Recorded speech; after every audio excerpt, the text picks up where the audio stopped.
Saludos. Hoy nos metemos a fondo en un tema, bueno, crucial para la acuicultura.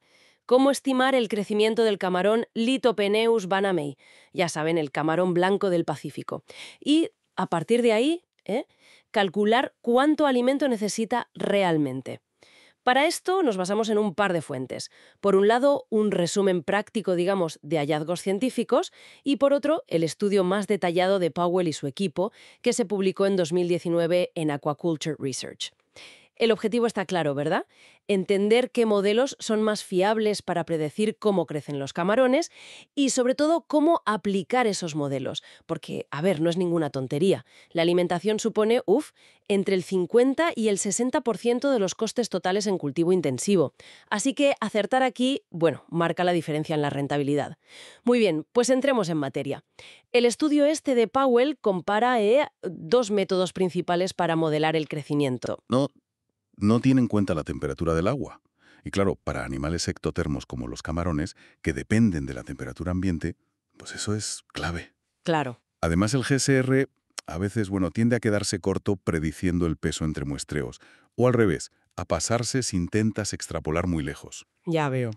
Y ahí es donde supongo entra en juego el TGC, que según el estudio sí considera ambos factores, peso del camarón y temperatura del agua. Exacto.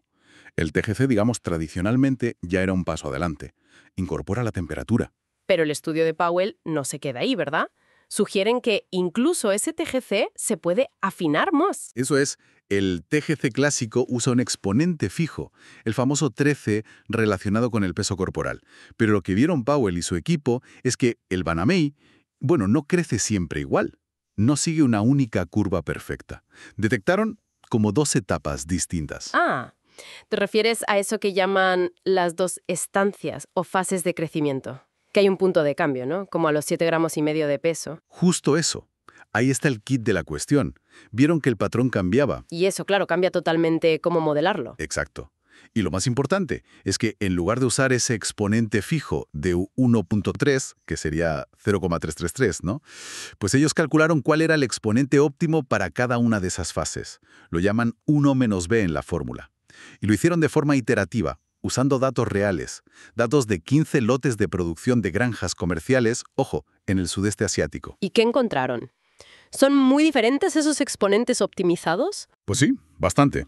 Los valores promedio que sacaron fueron 0,416 para la primera fase, hasta esos 7,5 gramos, y luego para la segunda fase, de 7,5 gramos hasta unos 34 gramos más o menos, el valor subía a 0,952. ¡Ostras! Como ves, son números que se alejan bastante del 0,333 clásico. Vale, entonces, la idea es que en vez de aplicar la misma regla de crecimiento siempre, este modelo adaptado usa una regla para los pequeños y otra para los más grandes. ¿Y cómo se usa esto para predecir el peso de mañana? Sin meternos en la fórmula matemática pura y dura, ¿cuál es la lógica? La lógica es, bastante intuitiva. Para estimar el peso de mañana, el modelo coge el peso que tienes hoy. Lo ajusta usando el exponente que toca según la fase en la que esté el camarón. Es el 0,416 o el 0,952. Y combina eso con la temperatura media que ha hecho ese día.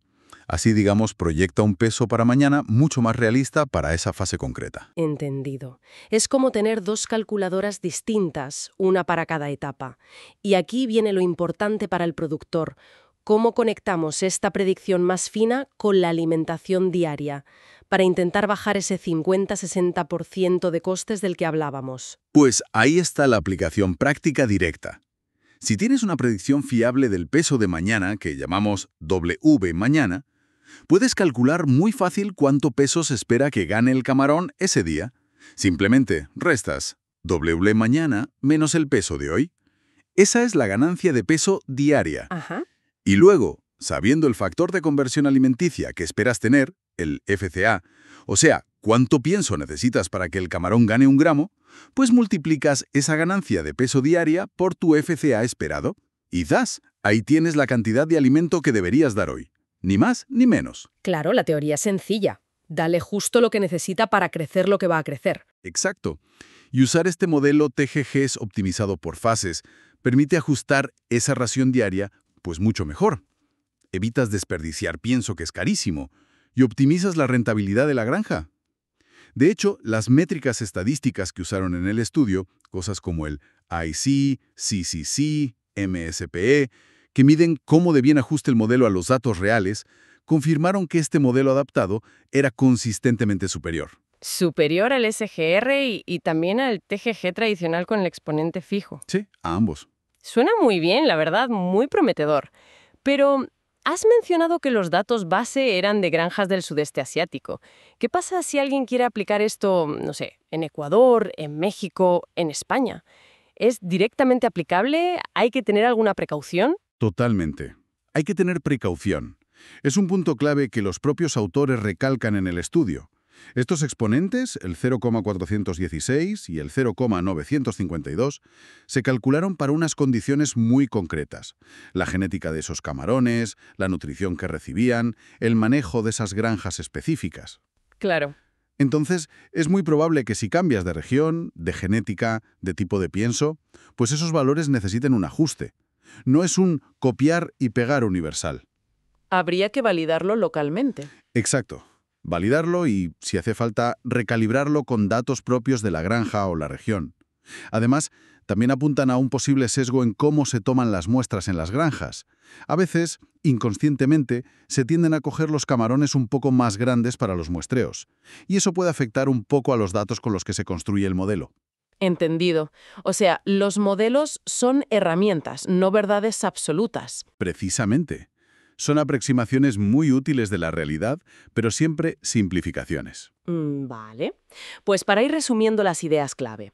Primero, para estimar el crecimiento del camarón Banamey, el modelo TGC es mejor que el SGR, sobre todo porque sí incluye la temperatura. Y segundo, una versión adaptada de ese TGC, como la que propone Powell, que reconoce dos fases de crecimiento, antes y después de los 7,5 gramos, y usa exponentes de peso optimizados para cada fase, ese 0,416 y 0,952 de media, parece ofrecer predicciones todavía más precisas. Eso es.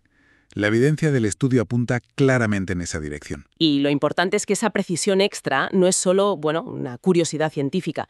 Se traduce directamente en poder calcular mejor la cantidad de alimento diario. Y eso, al final, puede tener un impacto real y tangible en reducir los costes de alimentación, que son, como decíamos, la partida más gorda del presupuesto. Totalmente. Y si me permites, una última reflexión para darle vueltas. El estudio se centra mucho en optimizar el modelo basándose en peso y temperatura. Y mencionan de pasada que, claro, las dietas, por ejemplo el porcentaje de proteína, también suelen cambiar según la fase de crecimiento del camarón. Ajá, ¿eso es habitual? Pues esto deja una pregunta interesante en el aire, ¿no? ¿Cómo se podrían integrar de manera formal esas variables nutricionales, la composición de la dieta, dentro de estos modelos de crecimiento, para afinarlos todavía más, para que no solo predigan cuánto peso van a ganar, sino quizás también qué tipo de nutrientes necesitan específicamente en cada momento para optimizar ese crecimiento? Sería el siguiente nivel de precisión, ¿no crees? Sí, eso ya sería hilar finísimo. Muy interesante esa línea futura. Ahí queda la idea.